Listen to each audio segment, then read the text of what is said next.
Hello, everybody, and welcome back to Divine Messy Human. Today, I have one of my dearest people, Rachel, with me.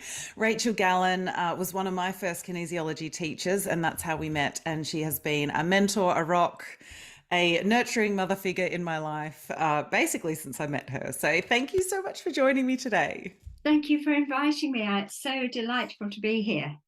Well, we've actually got two episodes together, which I'm super excited about. These are two things that have come up in numerous sessions, and rather than me try and explain them secondhand, I thought I would get Rachel to speak about it from the source, really, because, well, from my source. Yeah. And combine our wisdom. How's that? Exactly. So first of all, just tell us a little bit about, your journey in energy healing, because I know it's obviously gone much further than kinesiology. Before we started recording, I said, kinesiology is often the doorway we walk through. But how did you find kinesiology and what made you go, I reckon that's for me? Yeah. Interesting, isn't it? As you say, because we all find our own way in, so to speak. I guess really going back, and I'll keep this, Mm. brief, but when my elder daughter, who is turning 34 tomorrow, as it happens, was very little, and she had some just a little thing going on that we didn't really have an answer to in terms of the Western medical, general medical, if you like. And it was some homeopathy, actually, Mm. that helped her in that phase. And so that started to open my eyes. And then I found, once my eyes were just that little bit open to alternative, what we would have called it then, as opposed to maybe complementary, then of course I started learning about all sorts of other things. Mm. So then each time there was potentially a relatively minor thing that would come up, whether it was for her, whether it was for me, whether it was for my husband, that's where my interest was drawn to. Well, what would a complementary or an alternative route be in terms of looking at this, healing this, getting the understanding from it. So I suppose that was where it all started, and it was growing and growing. And then we were preparing to move from England to Australia back in 2001. And a couple of people quite randomly said to me, and I talked about an interest in mind, body, spirit, as we would often refer to it here now, but particularly how our emotional well-being or health or perhaps disharmony has an impact on the physical and or Yeah. mental.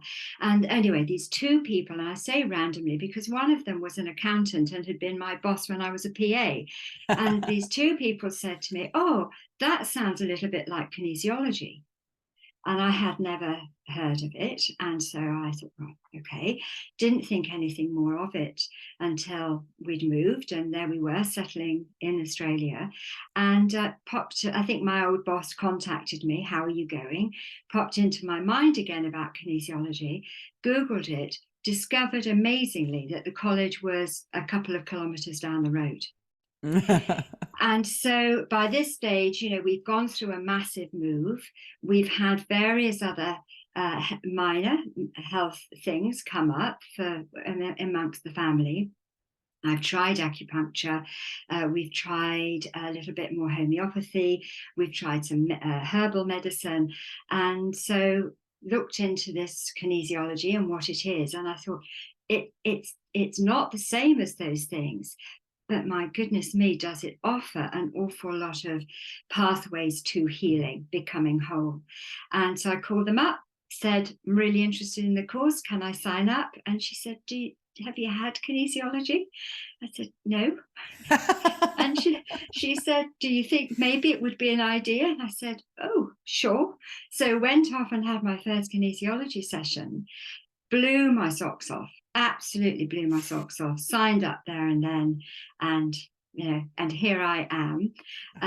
And so yeah, as well as I do just how meaningful, how helpful it is simply as a mother bringing up children, and their health concerns or well-being concerns, but just so much more than that. So much more than that. Thought it might just be a nice hobby to have, Yeah. and it's developed from there. I think that Isn't it might sound wonderful? familiar to you. Yes, isn't it wonderful? And I think um, so often, as you say, it is that first session that you're like, whoa, what is this? Like, Yeah. what's just happened?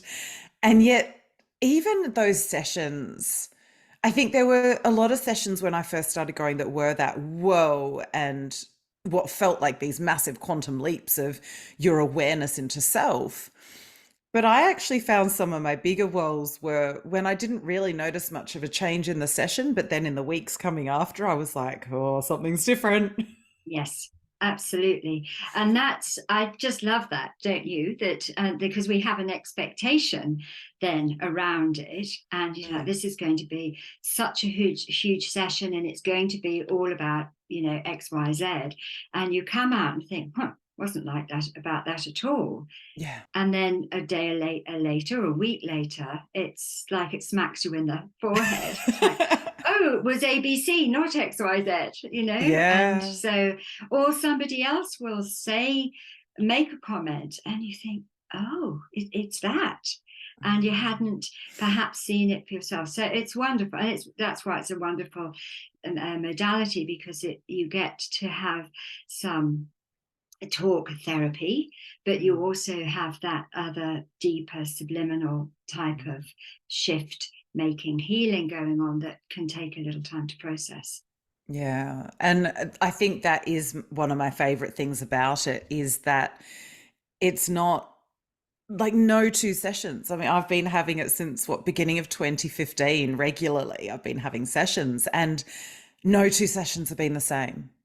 No, It's never no, about the same issue. It's always a different, if it is the same kind of thing, it's always a different aspect or a different part that you need to heal or a different awareness you need to gain about that same issue that just kind of, as you say, makes you more whole as we move sure. through it, which is so Yeah, fascinating. it is. And it's also why, and I'm sure you're the same, Amanda, as a therapist, that I encourage people to go elsewhere, have sessions with Yeah. other people, choose to have a particular a practitioner for maybe the more physical Yep. aspects, or whatever it might be, because you then get a really broad uh, well, support, I Mm. suppose, and encouragement to look at what's underneath. And I mean, obviously, that's part of the reason I'm drawn to you is there is that idea that there's no one therapist or no one modality or no Mm-mm. one person who is going to see you through that entire healing journey, whatever that may be. Mm. It's always a group effort. It is, yeah. Mm. Yeah, and that's symbolic then, isn't it, of the inner group, which I know Mm. we're also going to talk about Yeah. on our second edition. Yes. But it's such a powerful thing to recognize that we have this inner tribe as well as then the outer tribe. Yeah, Yeah. absolutely. So I know kinesiology again was one of the doorways that you walked through into finding, other types of modalities. What, I guess, made you go and I know you did your medical intuitive work. Mm. Why that one in particular? What was it about that that spoke to you? I think what that came about because of actually wanting to have a deeper understanding of the stages of life, in Mm. terms of, particularly because have worked with a lot of children over the time. um, you know me well enough to know that there's a nurturer Mm. within me here. And so, as my own children were growing up, um, and I was encountering things with them, but of course, other people were coming to me, and there was that little bit of, oh, Rachel, your daughters are, in their late teens. My daughter is just coming into her teens. What advice? It was that kind of on a Mm. some non maybe some non therapy sense. So I came across somebody who taught medical intuition, as well alongside information around stages of, I guess, of children going through childhood into adolescence. It's not just for that, because it Mm, can the information can be applied at any time, at any stage. But of course, it opened my eyes a little bit to something else. I knew I was intuitive. There was probably a little bit of wanting to keep that door not necessarily closed, but not wanting it to be swung wide open. mm. So, having done this little bit of work around the children aspects, it's like, okay, let's dive in and let's find out what this medical intuition actually means. And the learning that came from that was huge, Mhm, and didn't take anything at all away from kinesiology. mhm. In fact, the opposite, it added to it. Um, and I recognized that, how powerful kinesiology is using muscle testing, because we're showing, for instance, when we're doing that, we're showing the client, but it doesn't necessarily mean that intuitively that I'd already gotten it. There was already Mm. information maybe coming in. And so putting the two things together just elevated the sessions further.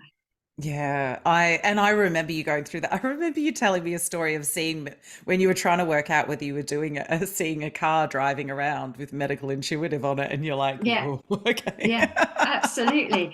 And there's a standout story from when I went to do the first course in which was to do with the children and the type personality types, if you like, the stages. Um, and without going into the story, but there's something that happened that I now look back on it and think, only I heard that piece of information. Nobody else in the room actually picked up on what was being asked. But because it was such a relevant thing to me in that moment, it feels like I was the only one that actually was being spoken to, and heard it, and went through, as you will have experienced, I'm sure, on occasions, a kind of massive transformation in the space of about 5 minutes, which left me slightly reeling and took me some considerable time to realize, oh, that was just for me. And Mm. that's an extraordinary thing. Oh, those Um, synchronicities and those moments, you just never forget them, do you? no, you don't. No, you don't. Because you kind of look around and you think, nobody else seems particularly bothered by this, yet I'm having a meltdown. So, anyway, live to That tell the hap tale. Yeah. that happened a lot for me in kinesiology. Yes. I felt like I Yes. learned how to human properly. Oh, And yeah. so every class I was like, oh, that's how people human. And I'd be looking around going, oh, this is common knowledge for all of these people. Yes. Yeah. Yes. But for me, Yeah. Yes. And as a teacher and somebody who did teach you, I love those moments of looking around a class and you think, I'm just not going to look at that one person right now, because I know that they just need a little bit of time to process what's happening. And everyone yeah, else would be, just right. And then there yeah, would be this one, maybe a couple of people that were sort of, yeah, having a yeah. little having a little experience. Yes, absolutely. So today, what I really wanted to speak to you about, because you have been so instrumental in this particular part of my journey. I mean, all of it really, it all ties together, as you know, it's all different parts of the whole. Yes. But speaking about that, the woman's journey, Mm. and, traditionally we're told about the maiden mother Crone, Hmm. and well, your knowledge through to me has expanded on that for me and certainly helped a lot of my clients and my friends, actually. But it's also changed that idea of the way that I mother. So I don't want to say too much more. Do you want to talk about that fourth or the Sure. four stages of womanhood, and Yeah. perhaps how we change through those? Yes, of course. As you say, we're familiar with the terms maiden, mother, and crone, and we know that they don't have to be literal in terms of, it can be based around age, it can be based around just where somebody is in terms of their experiences, how they're operating in a way. But this fourth one, which actually is technically the third, which is I think of as Maga, MAGA. It's not a familiar term for a lot of people, and but if you think of in the biblical sense, the word magi or magi, which often comes up around Christmas in terms of the three wise men, that story, Maga or Maja, I guess, is what we could say is the feminine, not version of that, but there is this wisdom. So as I see it, there's so much learning that we obviously go through in terms of the maiden stage, education and all of that, literally, as well as learning about the world, learning about ourselves. And then when we go into the next phase, as I say, we may not literally become a mother, but we may actually, through our work, mother other people. We may, it's just that sort of natural evolution. So the summertime, everything's like growing independence and being out in the world.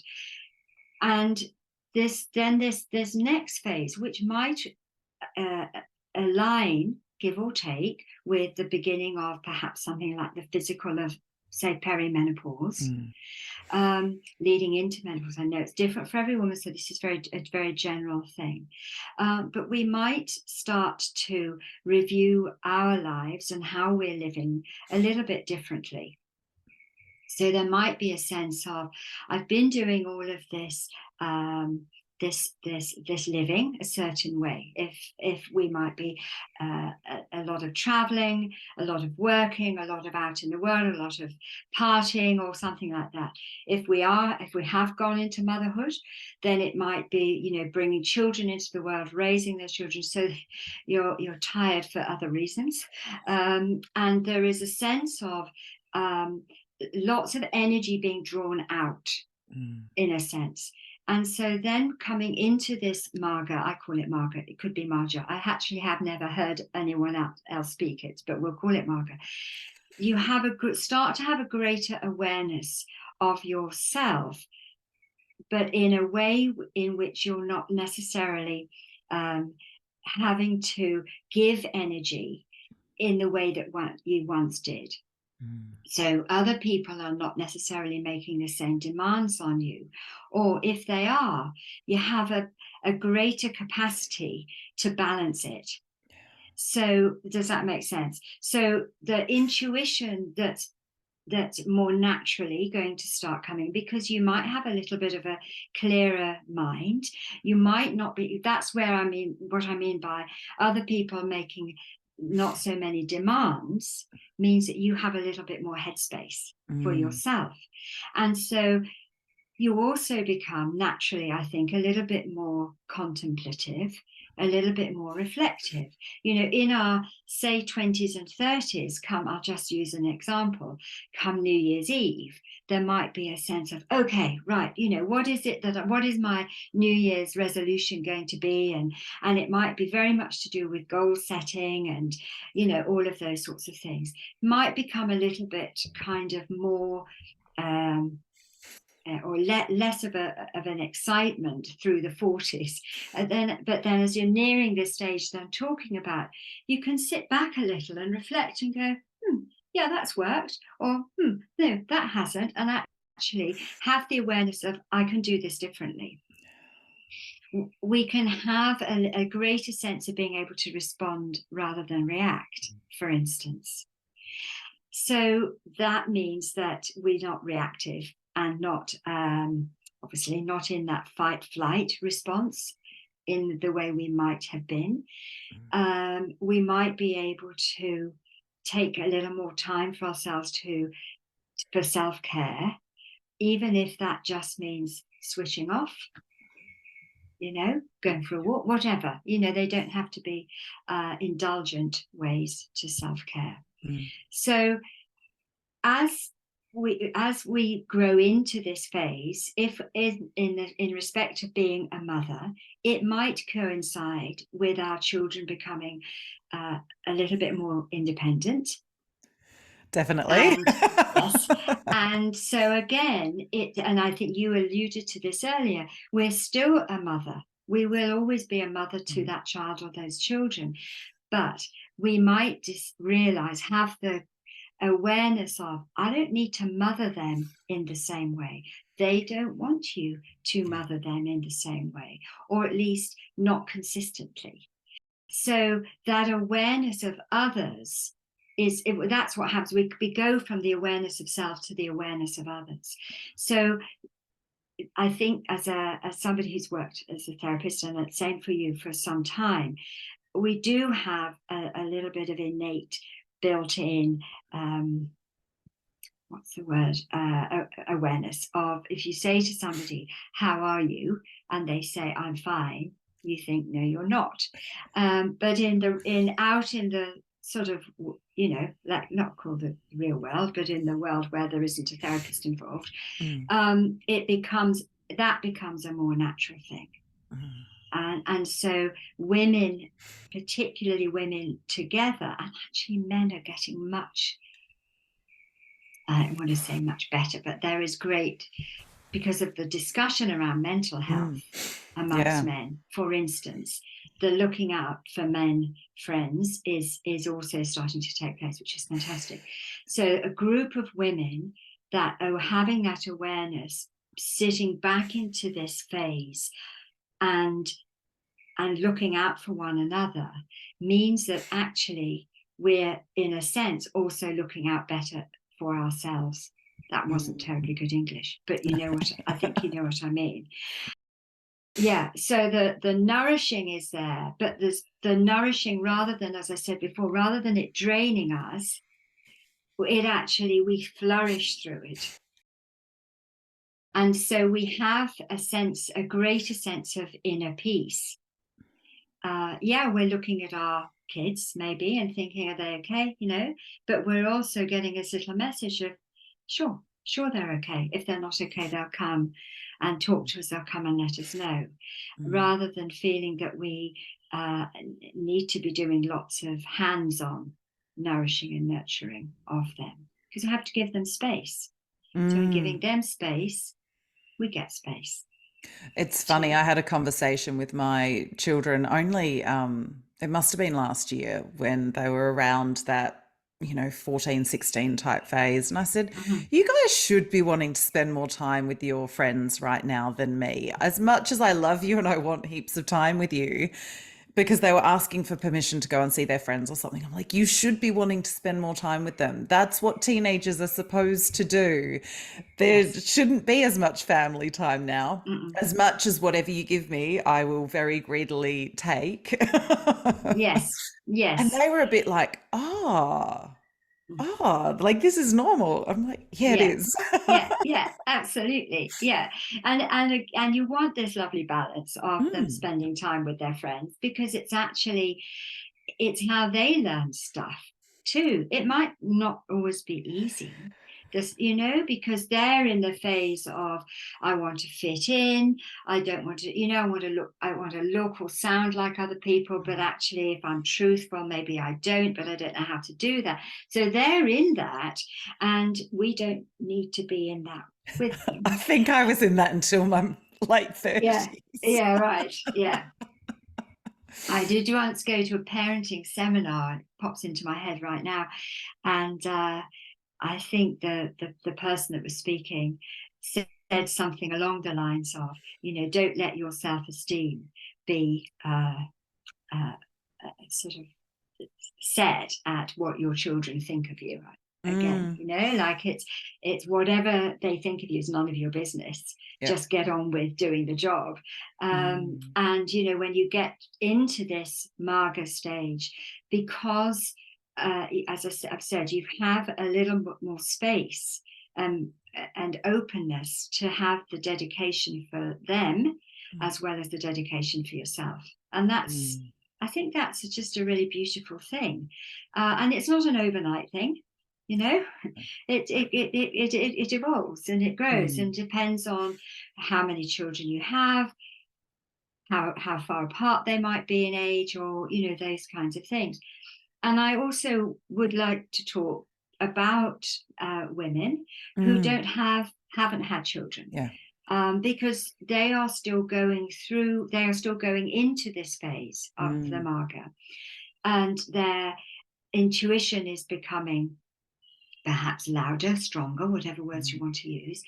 Their dedication to themselves might be shifting, because whether it's through a career that they might have had, whether it's because they're now taking care or beginning to take care of elderly parents, Mm. whatever it might be, there is this shift that's happened because there is physiological stuff, changes that are taking place through perimenopause and into menopause. Then there is that awareness also of how would I like to be doing things differently, or what do I need to be doing differently? My body doesn't respond to me in the same way. What does that mean? So there Mm. are, so there are all sorts of subtle changes that are taking place.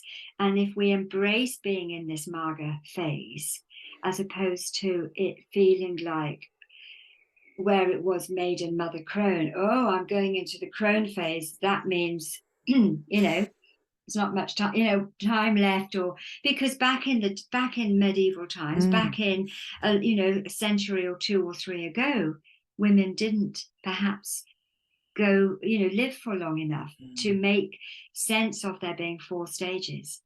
And yet, Mm. women have always come together in their later years as wise women, that would have then helped the younger generation, given advice and given Mm. wisdom. One of So, the things that I'd said to, a couple of my friends was, if you think about the maiden stage, it's what, about 13 to 15 years roughly. mm, And then when we go into our menstruation period, we become mother, even mm, though we may yes, not of be in the course. mothering stage, and there's obviously Yes. overlap. And as you say, it's a cycle. It's not like you wake up one day and I'm there. Mm, But then we've got about that 30 years roughly in our mother stage until we're, say mid 40s. But then we've still got, for a lot of people, nearly half our life left. And I use that description now, and I think I've just bastardized it from what I heard from you. But in terms of, I look at the crone as where people come to you. So it's mhm. much more in those very later years, maybe 80 onwards, maybe even later, depending on your mobility. But I see that Maga phase as us taking our wisdom still out to the community, because we've got the energy, we've got that desire still to be out and about and around people. So it's us taking that wisdom out. I think I got that from you using that term community mother. So we go from Mhm. mothering our family to mothering on a much wider scale. Can Yes, you speak a little bit absolutely. into that part of it? Yeah, no, I think that's really beautiful, because there's always community Mm. around us, in however it might present itself, where there's a little bit of leadership, Mm. perhaps, that one can assume, Mm. or a little bit of that, the ability to listen really closely. And as I said before, make an observation, see that somebody's not so okay, and not necessarily step in to fix it, but say, what, I wonder what could help, or recognizing that there is somebody else in that community Mm. that could be the perfect person. Again, it doesn't always have to be the self doing it, Mm. and that's growing from the aspect of mother thinking I'm the one that has to do this, into the Maga of no,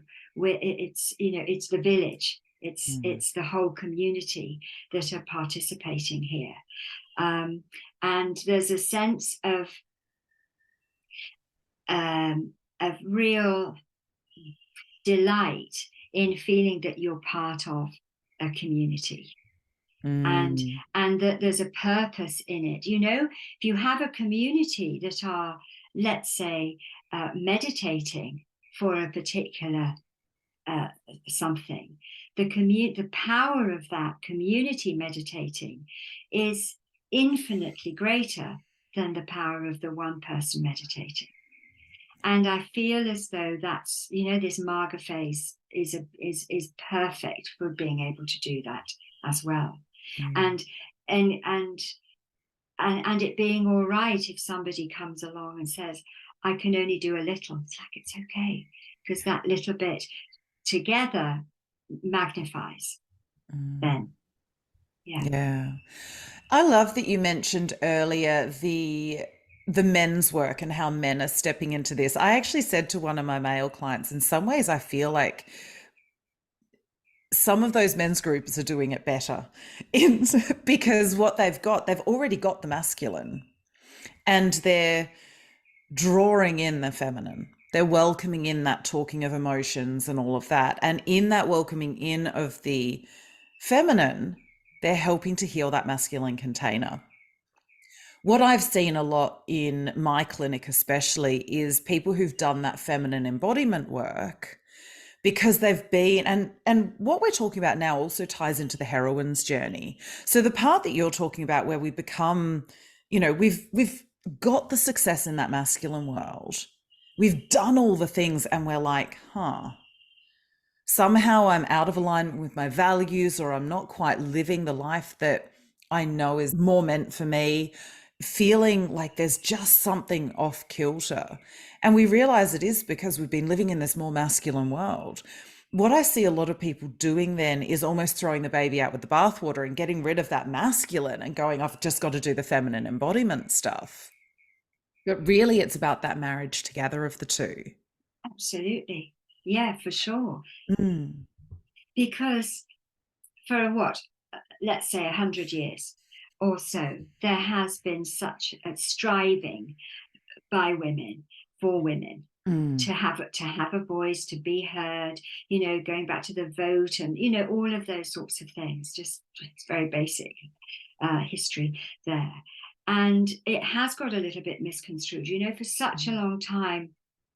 Women in business, women in politics have presented themselves in as masculine a way as kind of they can, so that they could feel that they were coming into a sense of being equal. Mm.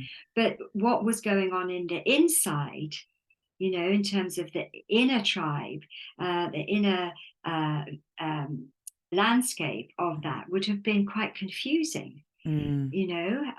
And it feels like it's been very competitive, whereas actually, what as you've suggested, the men are doing this in such a expansive but and gentle way, and there isn't any competition evident in how they're doing it. And I feel as though we, from the feminine point of view, there's a lot to learn from that, because otherwise what's going on within is that there is still a disharmony, instead of a not even 50-50, but just let's do this together.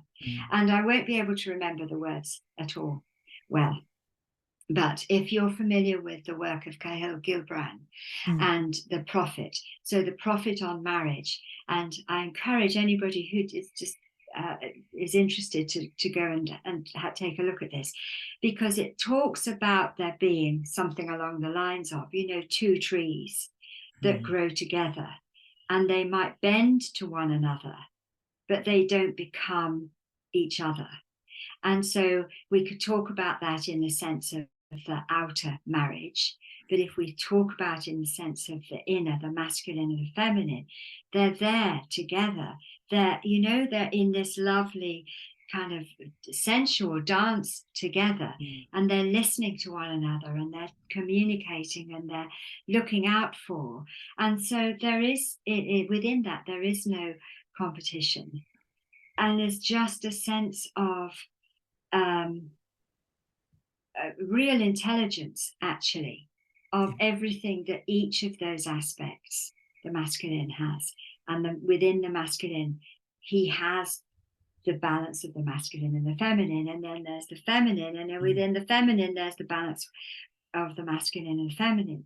So there's real potential, isn't there? Mm. Therefore, for Yeah. there to be within each of us such a quietness, as opposed to a sense of striving, Mm. which I Yeah. feel, perhaps we're carrying this genetically still, through our DNA, through our in all of that kind of area, but rather, I've lost the words for a moment, but actually we're having to unlearn some things to Yeah. learn to do it differently. Mitochondrial DNA, that's what I was trying to find into the world.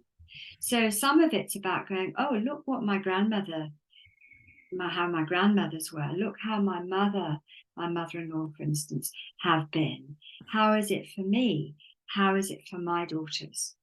For you, for your son and your daughter, and learning those things, and as you sort of referred to it earlier, in a human sense, but also doing that in a delving and finding what works for us as well, in terms of all the different things that are available to us. You mentioned to me last time we spoke, in terms of some listening that you are enjoying at the moment to do with Mary Magdalene.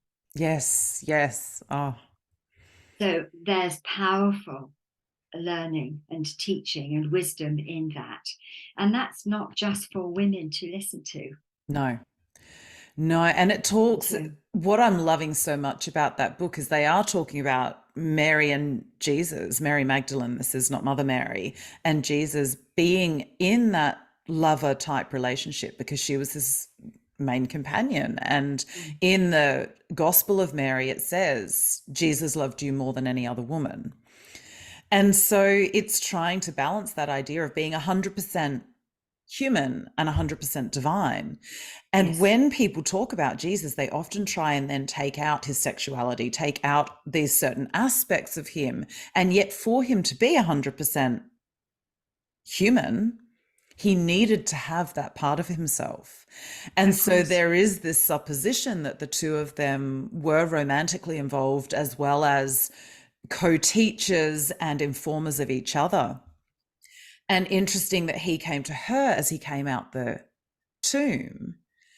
And she was the first person he made himself. And that's why she was called the Apostle of Apostles. But it's really fascinating when you start to think she actually, in some ways, led the ascension process. The divine feminine led that divine masculine. And we know Yes. archetypally the divine mother comes before the divine father. And it's just really fascinating. But that support from and to each other was there. And that's what I'm having that relationship with inside me as well. Okay, where's my divine masculine, my divine feminine sitting at? And I Yes. remember actually it was a session with you. It was the 4-hour session that we did down in Red Hill, where I first Yes. brought out that inner masculine and inner feminine. And I still remember Yes. my inner feminine was like this massive Wonder Woman warrior. And I had this short little angry, like Danny DeVito out of The Penguin for my inner masculine, because he was so angry because I've been squashing him down for Sure. those Yes. initial years of me doing the work because I hadn't ever gotten to know my inner feminine. And therefore I was like, well, you can wait because I know you. I'm working with her. And it was in that session that I was able to start understanding how they need to truly work together. And as you described Yes. beautifully there, the masculine in the feminine and the feminine in the masculine, that's what the yin yang sign is. Of course. Yes. Mm. And what that all makes me think about is, in terms of the Maga phase for women, and the wise woman, and the menopause, and whether, the mothering aspect, and, yes, I am a mother, but I no longer mother in that same way that I once did. It's about fulfillment. It's about purpose. It's about seeing our community thrive and flourish. And what's interesting is that when we look at the masculine journey in terms of the men, sure, they do go through some physiological changes. Their some of their changes happen at a different stage. They may be a little bit older before they have the inclination to kind of dive within and reflect and contemplate. But I think that's changing. I think that's a traditional way of looking at things. And as I observe it, when I think about it off the top of my head now, the people, the guys that are out in the, on social media or on the, TV, whatever it might be, that are encouraging men to talk to one another, they're actually, they are younger. They're not necessarily waiting to be in that, sort of semi-retired, I can sit back, I can teach the young bucks how to do a few things. It's actually the young bucks themselves. I'm just using, traditional expressions, well-used expressions, that they're beginning to say, I think we can elevate this. I think we can do this a bit differently. And that's what I love about all of this, is that we have these stages. We have the archetypal work, we have kinesiology, we have medical intuition, we have all of the array of all of the things, but none of it is set in stone. And so as we are going through this period in our lives, in terms of linear time, 2023 going into 2024, we've chosen to be here at this time. We're just, whatever it might be called, I've heard it called, transition time, I've heard it called the bridge, whatever it is, none of what we're doing and talking about today has to stay the same. In the same way that if we'd been having this conversation somehow, not necessarily online, of course, 100 years ago, we would have been discussing things in a very different way. And so it will continue to be. And that's exciting. And that's why I love the fact that we have the capacity within the work that we do to say, here's what I'm offering. This is how I interpret it. This is what it might mean for you or for me.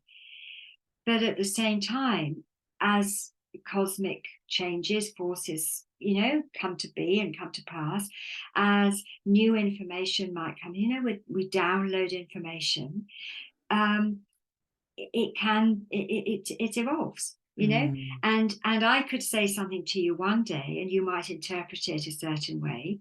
I could say the exact same thing to you 24 hours later or a year later, and you could interpret it a completely different way. So all of this information, yes, we can look at the traditional aspects, Maiden, Mother, Maga, Crone, and some of those aspects are going to stay, fairly similar, but they're also going to evolve, because who knows, are we going to live even longer? Are we going to, how are we going to evolve as a race that might bring in even more changes that we have no idea about, which is actually quite exciting. Oh, it is. And, I guess then there's that also, that additional thing of, we've got AI coming in, we've got new medical advances, we've got all of these external technologies that will also change where we're at. We're living longer now because of a lot of those medical advances, regardless of what else we think about the medical industry. But we are living longer. And so that's part of the reason this fourth stage resonates so much with me, because we've got that extra kind of 30 years or whatever it is. Sure. And I personally am not ready to go to Crone yet. I'm quite happy to step into Maga and have been dipping my toes in the water the last probably coming up 5 years, certainly. But again, we don't know what happens with life expectancy, whether there becomes, another phase or another thing. And as you say, I think it's that evolution that makes this work so exciting. And the fact that every single person, it's a different session, it's a different education, it's a different, and not just for them, but for me as well, of going, oh, I've never seen that in myself before, but because it's on my table, it's clearly in me. Yes. So, that's really interesting. It is. The other thing as well is that we can put these 4 phases into a year. So we can Yes. look at it from the point of view of the seasons. And so often we might, I'm just going to say, it's so funny that you said that because earlier on you mentioned the seasons and I went, oh, we must get back to that. So yeah, perfect, as here we always. are. And so, you're coming into spring, Mm, for instance, each year, whichever hemisphere you might be in. And there is that, we could talk all sorts about, what nature is doing in spring. But for ourselves, there's a sense of coming out of winter and, taking off the heavier clothing. And then there's a sense of anticipation about what might be coming, the freshness and all of those things. I don't need to explain what spring can mean for people, but there is then within that the opportunity to say, okay, well, then I'm going to play a little bit more. I'm going to get out a little bit more. There's something new I want to learn. Or, so when we have the understanding about these four phases and how they link to the seasons, then actually what that says is that each time we come to winter, for instance, and the nights draw in, it's colder, we hunker down a little bit more, we surrender to the darkness, we surrender to what is, but we can do that with grace, mm, rather than the sort of, oh, it's, I can't go out for a walk because it's dark now, and all of those things. It's okay, we can just surrender to it. And so in a sense, every year we have the opportunity to practice um the sort of stages of our life, and I really quite like that. mm. Where so that if we put it into the seasonal aspect, the Maga is autumn, Yes. where the leaves are beginning to form, but they're beautifully colored before they do. And there's also a sense, as I think lots of us love to do, is kick through those dry leaves when they're on the ground. And obviously, being in the Northern Hemisphere now, I have particular love of it because there's so many deciduous trees that do lose their leaves. Yeah. But there's a childlike quality that comes through us as we kick through those leaves and that sort of thing. And so, but then it also, because of the colors, because we know that those leaves are going to fall, the trees are going to become bare, but on the other side of winter, they're going to sprout their fresh green leaves again. Yeah.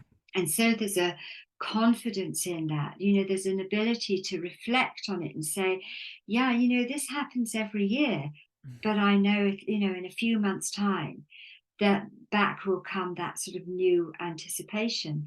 Mm, So I feel as though for the Maga, for the wise woman, and going through the phase of the change through our own physiological changes through menopause, if there are family changes, if there are career changes, if there are changes because of elderly parents, whatever it might be, it's encouraging still that reflection and contemplation with a sense of confidence and purpose still, as mm. opposed to feeling, oh, what's the point? Yeah. So there's something quite powerful in there, I think, isn't there? Oh, absolutely. And, if we take that smaller still into when we are still cycling, we've got that same four phases each week of our cycle, really. We've That's got the true. spring, summer, autumn, Absolutely. winter. So For we've got sure. these mini times within then slightly longer times within the course of our life. And it really is that macro in the, or micro in the macro and Micro. macro in the Yes, micro, it which is is. Yes, beautiful. it is. And it's the other thing that I would sort of put in at this stage is that then we celebrate the seasons Mm, in the traditional sense of the old kind of, for instance, the Celtic um, uh, festivals throughout the year, and they are celebrated not just in the Northern Hemisphere, but all over. Um, there is a sense of ceremony and honoring, and it so ties in with nature, with the earth, with the moon, and so the darkness of the moon, and then the light of the sun, and all of the. I know you know a lot about all of this as well, and so what I love to do, and I will be doing more of, is the honoring and the acknowledging and the celebrating of the times of our lives that we go through. Mm. so that little things that might happen that to us might seem quite huge. For instance, a child leaving school Mm. or leaving home, just as an example, or um, just differing phases that we come through, but we acknowledge them, that we celebrate them. We might say, right now this is hard. Right now I'm hurting, but I know it's a phase that I need to go through. There's and there's a rite of passage, not just for the younger person, but for us as well. Mm. Being able to celebrate life before we get to the darkness that of the ending of life, but being able to celebrate age, celebrate phases, Mm. all of that is such a vital thing that I think in other traditions they perhaps do a little bit better at times than in the Western tradition. Yeah, we like to park the ideas of our life ending and push Yeah, it away and push it away. But I think there yeah, is some beauty in celebrating it. You did mention obviously about the children finishing school, and I mentioned that to my son because he finished last week. And it was fascinating because I said, all of the parents of your classmates are also going through stress and change and all of that as they support the classmates through it, and they're also getting ready for, my child might be off out in the world and might not be home as much, and so there's a big change going on there. And he looked at me and he laughed and he said, "Oh, not you, you can't wait to have me out." And I said, "You forget how much work this has been for me to sure, purely show you that unwavering support, to go, yes, you go fly." And it is exciting to watch him. And I am able to tap into that very naturally now. But there's been, as you know, a lot of work leading up to that to be able to stand and support. And I love the way you talk about it in terms of going from mother the verb to mother the noun, mm, and yeah, learn it, as you said before, we're doing so much in that mothering phase, and that is the more masculine phase. The maiden and mother is that more mm, masculine half of the cycle. The Maga and Crone is the more feminine, the same way that the first 2 weeks of yes, our period are yes, more yeah, masculine. And so we're coming from that doing and tempering that doing and going more into the being. yes. So I find that fascinating as well. Yes. And along with that, then comes the more yin um, sort of behaviors, if you like, which are trust. Will comprise, yes, trust is and knowing, those two things, which we learn Mm. to trust. And as you develop through the Maga stage and into the Crone stage, that knowing becomes bigger and stronger. And it's not to say that you can't know things when you're younger. I don't mean it in the, sort of in the literal sense. It's just this, there's just a real grace Mm. that comes in as long as we have the awareness and allowing for it to. Because in the where there is a little bit less inner work and it's more responding to or reacting, as I said earlier, to our environment, to I guess where we haven't dived in, then it can be a difficult stage because we might not feel supported, we might not believe that we can trust, we might be taking on stories of other people. Oh yes, well, they once they go, they'll only turn up when they want their washing done or something like that. And you think, well, how am I going to nourish then? How am I going to nurture? And I've observed and I work with women who need to learn to do this differently. Mm. So that there's a giving of space, and in the giving of space, there's a receiving of space. I think I referred to it as well Mm. before. So yeah, like you said, it's not overnight. There's not just a line in the sand that we cross. It's it's a progression through, and it's a precious time. Mm. as well. We might learn from our own experiences of going through that phase when we were younger.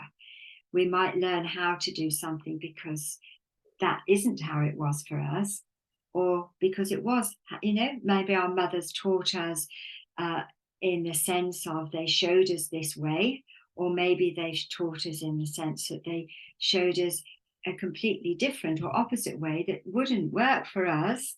So therefore, we get to say, I'm going to do it differently to how it was done.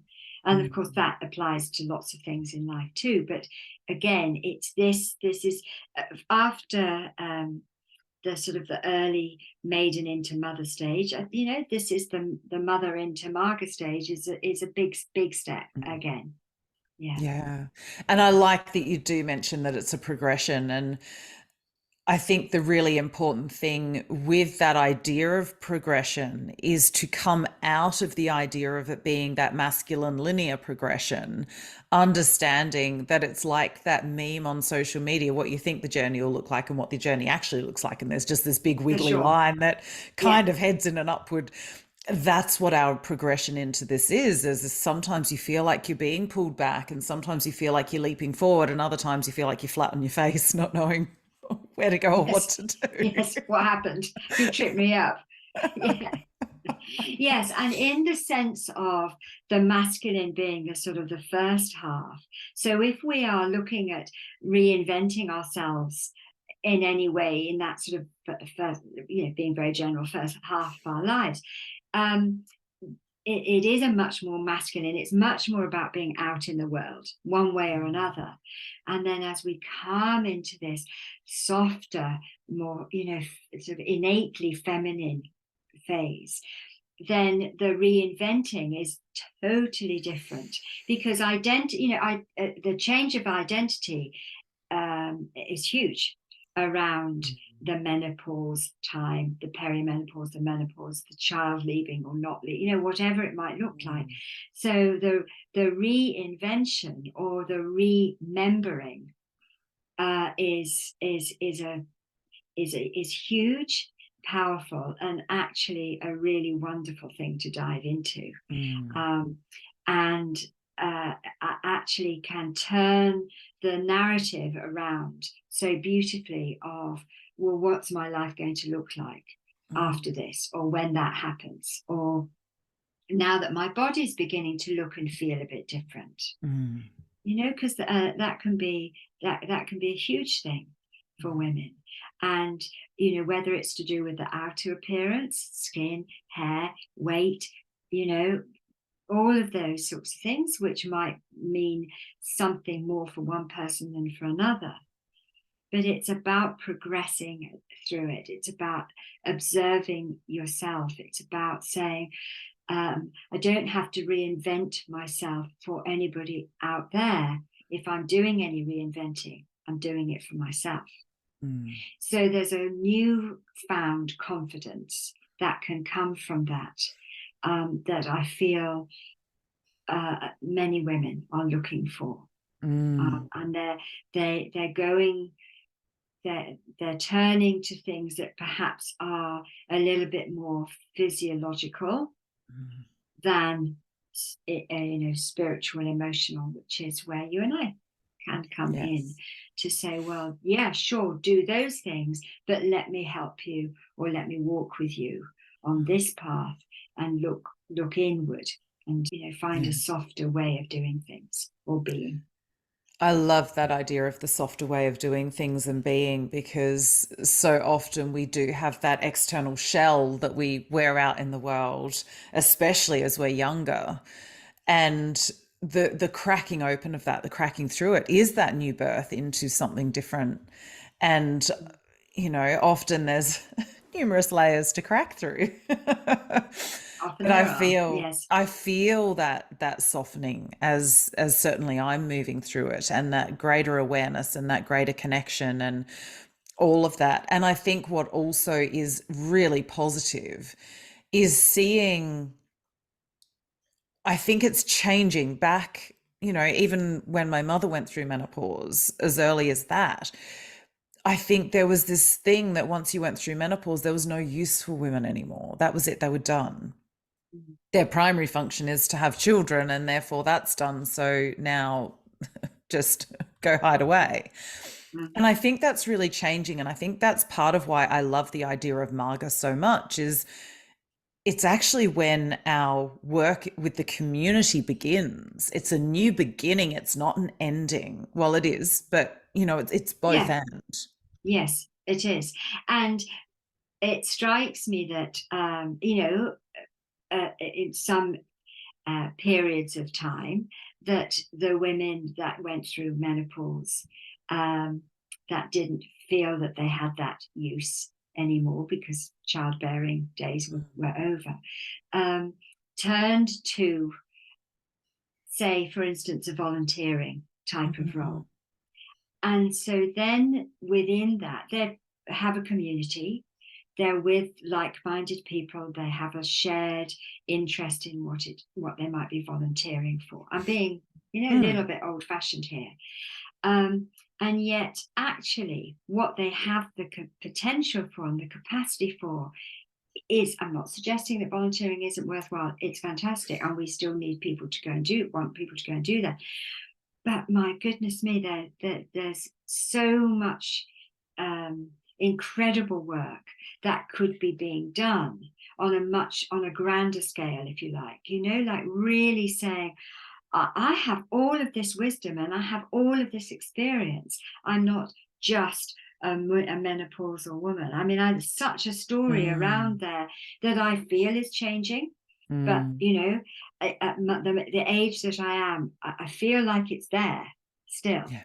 And so I'd love to think that over the course of the next few generations coming through, that will really change and that Mm. there will be many, many, many collaborative, collective communities for women that perhaps are intergenerational also, Mm.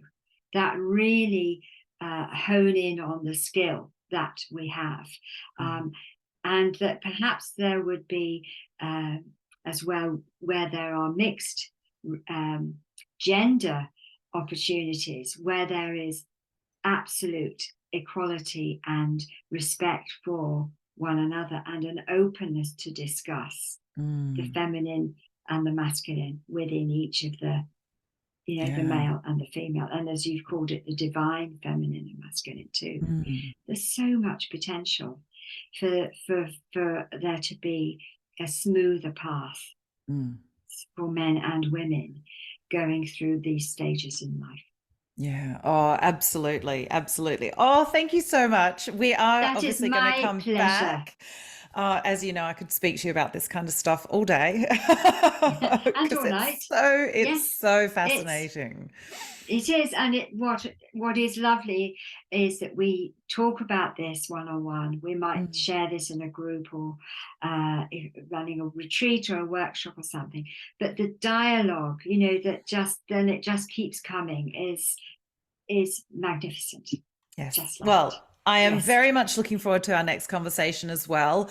All as of your am I. details and links will be in the show notes, and I'll probably get you to share at the end of the next one a little bit about how people can find you, about, all of Fabulous. the things that you're doing in the world because you are Thank doing you. wonderful things. Thank you so much. And it's always wonderful and a delight to see what you're doing out in this world as well, because I know that there is so much power with the words that you share. So Oh, thank you thank for that. you. Thank you Love for you so you. much. Love you too. Have a wonderful day. You too.